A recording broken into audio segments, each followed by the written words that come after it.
அனைவருக்கும் வணக்கம். நான் உங்கள் அங்குராஜ். நாம் தொடர்ந்து பார்த்துட்டு இருக்கிறது செல்ஃப் டெவலப்மெண்ட். அந்த வகையில் இன்றைக்கி நம்ம பார்க்க இருக்கிறது பொறாமை என்ன செய்யும் என்பதை பற்றிய ஒரு சிறிய ஒரு பிரெஞ்சு நாட்டினுடைய கதை தான். 2 களிமண் பொம்மைகள் இருந்தன. அதன் உரிமையாளர் அந்த வீட்டில் உள்ள அடுப்பு முனையின் மேலே 2 பொம்மைகளையும் வைத்துக் கொண்டார். அதில் ஒரு பொம்மையானது பெரிய பொம்மை, இன்னொன்று மிகவும் சிறியது.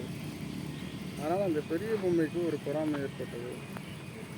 நமக்கு அருகிலேயே சின்ன பொம்மையா என்று கீழே அடைப்பில் தள்ளிவிட்டது. அடுத்த நாள் சாம்பல் எடுக்கும் பொழுது அந்த முதலாளி சிறிய பொம்மையை பார்த்தால் மிகவும் அழகாக இருந்தது. சரி என்று மேலே மறுபடியும் வைத்து விட்டார். பெரிய பொம்மையை பார்த்தது, என்ன மீண்டும் இன்னும் அருகில் வந்து விட்டாயே என்று சொல்லி அருகில் இருக்கிற தண்ணீர் தொட்டியிலே தள்ளிவிட்டது. முதலாளி, என்ன தண்ணீர் தொட்டியிலேயே பொம்மைகள் இருக்கின்றன என்று பார்த்தார்.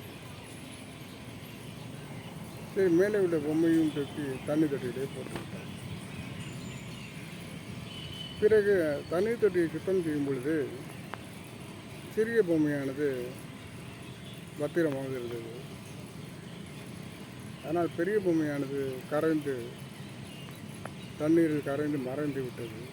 எனவே பொறாமை என்பது அவர்களையே அளிக்கும் என்பதுதான் இதனுடைய நீதியாக அந்த பிரெஞ்சு கதையிலே சொல்லப்பட்டிருக்கிறது.